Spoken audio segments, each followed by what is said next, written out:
வணக்கம். இன்றைக்கி நம்ம பார்க்க போகிற சமையல் என்னென்னு பார்த்தீங்கன்னா, ஒரு அருமையான பன்னீர் குருமா எப்படி செய்யலாங்கிறத பார்க்கலாம். சப்பாத்தி, இட்லி, தோசை, நெய் சாதம் எல்லாத்துக்குமே ரொம்ப சூப்பராக இருக்கும். வாங்க எப்படி செய்யலாங்கிறத பார்க்கலாம். ஒரு தேங்காய் பேஸ்ட் ரெடி பண்ணிக்கலாம். 6 சின்ன வெங்காயம், 4 துண்டு இஞ்சி, அதே மாதிரி இது பொடி பல்லாக இருக்கிறனால 10லேருந்து 12 பூண்டு பல், 1 டீஸ்பூன் போல் சோம்பு, 1 டீஸ்பூன் கசகசா, 1 ஏலக்காய், 2 கிராம்பு, சின்ன துண்டை ஒரு 3 பட்டை, 5லேருந்து 6 முந்திரி பருப்பு, 2 பச்சை மிளகாய், 1 டீஸ்பூன் போல் பொட்டுக்கடலை, மெஷரிங் கப்பில் 1 கப் அளவுக்கு துருவன தேங்காய் நல்லா அழுத்தி எடுத்திருக்கேன். இப்போ இது எல்லாத்தையுமே நல்லா நைஸாக அரைச்சிக்கலாம். இப்போ குக்கர் எடுத்துக்கலாம். தேவையான அளவுக்கு நெய் சேர்த்துக்கலாம். ஒரு 3 ஸ்பூன் அளவுக்கு நெய் சேர்த்துக்கோங்க. இப்போ எண்ணெய் சேர்த்துக்கலாம். எண்ணெய் சூடானதும் ஒரு பிரியாணி இலை சேர்த்துக்கலாம். கொஞ்சமாக கல்பாசி, அதோட 1 டீஸ்பூன் சோம்பு சேர்த்துக்கலாம். ஏன்னா பட்டை கிராம்பெலாம் நம்ம அரைச்சதுனால இதில் போடணும்னு அவசியம் இல்லை. அப்புறம் ரொம்ப ஸ்பைசஸ் அதிகமாக இருக்கும். இப்போ ஒரு 5 புதினா இலை சேர்த்துக்கலாம். இப்போ நீளமான இருக்குன்னா ஒரு பெரிய வெங்காயம் சேர்த்துக்கலாம்.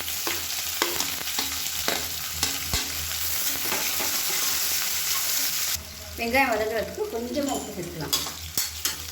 வெங்காயம் நல்லா சாஃப்டாக வரணும். ரொம்ப ப்ரௌன் கலரில் வதக்காமல் லைட்டாக கோல்டன் கலரில் வதங்கினா போதும். இந்த சைடு பார்த்தீங்கன்னா பன்னீர் 200 கிராம் எடுத்து நல்லா வறுத்து வச்சுருக்கேன். வெங்காயம் நல்லா வதங்கிடுச்சு. இதில் வந்து 1 டேபிள் ஸ்பூன் தனியாத்தூள் சேர்த்துக்கலாம். இது வந்து 1/2 டீஸ்பூன், அதனால் இதில் 2 போட்டோம்னா 1 டேபிள் ஸ்பூன் வரும். மிளகாத்தூள் வந்து காரத்துக்கு இந்த மாதிரி சேர்த்துக்கலாம். நான் வந்து அதுவும் ஒரு 2 டேபிள் ஸ்பூன் சேர்க்குறேன். நான் தேங்காயெலாம் அரைச்சி விட்டும்போது காரம் வந்து குறைஞ்சிடும். இப்போ மீடியம் சைஸாக 2 தக்காளி பொடியாக கட் பண்ணி சேர்த்துக்கலாம். மஞ்சள் கொஞ்சமாக சேர்த்துக்கலாம். தக்காளி நல்லா மசிஞ்சு சாஃப்டாக வரணும்.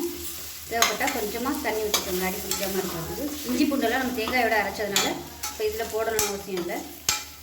தக்காளி மட்டும் நல்லா சாஃப்டாக வரணும். லைட்டாக தண்ணி ஊற்றிக்கலாம், இல்லைன்னா அடி பிடிக்கும். நம்ம கொஞ்சமாக 1 டேபிள் ஸ்பூன் அளவுக்கு தான் தண்ணி ஊற்றிருக்கேன். வேகட்டும். இப்போ இது நல்லா வதங்கிட்டு இருக்குது. ஒரு 1/4 டீஸ்பூன் போல் கறி மசாலா பவுடர் சேர்த்துக்கலாம். இதுக்கு பதிலாக நீங்கள் சிக்கன் மசாலா இல்லை கரம் மசாலா இதனால சேர்த்துக்கோங்க. இது வந்து நல்ல ஒரு ஃப்ளேவராக இருக்கும். அதே மாதிரி ஒரு 2 டேபிள் ஸ்பூன் தயிர் சேர்த்திங்கனாலும் இந்த குருமா டேஸ்ட்டு சூப்பராக இருக்கும். என்கிட்ட தயிர் இல்லாதனாலும் சேர்த்திங்கன்னா உங்களுக்கு அதுவுமே நல்ல ஒரு ஃப்ளேவர் கொடுக்கும். டெக்ஸ்சர் நல்லாயிருக்கும், டேஸ்ட்டு சூப்பராக இருக்கும். நார்மலாக வைக்கிறத விட இந்த தக்காளி மட்டும் நல்லா மசிஞ்சு வரணும். அந்த தோல் வந்து தனியாக வந்துடணும், அந்த மாதிரி வதக்கணும். இப்போ பாருங்கள் நல்லா தொக்கு மாதிரி வந்துருச்சு. மசாலா எல்லாமே நல்லா வதங்கி எண்ணெய் பிரிஞ்சு வந்துருச்சு. இப்போ இந்த ஸ்டேஜில் நம்ம தேங்காய் பேஸ்ட்டை வந்து சேர்த்துக்கலாம். இப்போ இதை ஒரு 2 நிமிஷம் பரட்டி விட்டுக்கலாம். ஏன்னா எல்லாமே நம்ம பச்சையாக அரைச்சிருக்கிறதுனால ஒரு 2 நிமிஷம் பரட்டி விட்டுக்கலாம். லைட்டாக அந்த இதுலேருந்து நல்லா அப்படியே பபுள்ஸ் வரும். அந்த ஸ்டேஜில் நம்ம தண்ணி சேர்த்துக்கலாம். தண்ணி வந்து பக்கத்தில் காய வச்சுக்கோங்க. இப்போ மசாலா நல்லா வதங்கிடுச்சு. லைட்டாக அங்கங்கே நல்லா அப்படியே பபிள்ஸ் வர ஆரம்பிக்கும். இந்த ஸ்டேஜில் நம்ம தண்ணி சேர்த்துக்கலாம். குருமாவோட திக்னஸ் பார்த்துக்கிட்டு தண்ணி சேர்த்துக்கோங்க. எப்பயுமே குருமாவுக்கு வந்து ஒரு 2 முந்திரி பருப்பாக சேர்த்திங்கன்னா ஒரு நல்ல ஒரு ரிச்னஸ்னால் குருமாவுக்கு எப்பயுமே 2 முந்திரி பருப்புனாலும் சேர்த்திங்கன்னா டேஸ்ட் வந்து சூப்பராக இருக்கும். நல்ல ஒரு ரிச்சாக இருக்கும் அந்த டேஸ்ட்டு. இப்போ மிக்சியிலேருந்து அலசிட்டு அந்த தண்ணியை சேர்த்துக்கலாம். இப்போ உப்பு செக் பண்ணி பார்த்துட்டு உப்பு சேர்த்துக்கலாம். இதில் கொஞ்சமாக உப்பு சேர்த்துக்கலாம். சேர்த்துட்டு வறுத்து வச்சுருக்கிற பன்னீரை வந்து இதில் சேர்த்துக்கலாம். வறுக்காமையும் சேர்க்கலாம், வறுத்தும் சேர்க்கலாம், உங்களோட விருப்பம் தான். அது கரெக்டாக 200 கிராம் பன்னீர் எடுத்துக்கலாம். நல்லா கலந்து விட்டுருவோம். தயிர் சேர்த்து பண்ணுங்கள், சூப்பராக இருக்கும் அந்த பன்னீர் குருமா. அவ்வளோதான். நல்லா கலந்து விட்டுட்டு மூடி வச்சிடலாம்.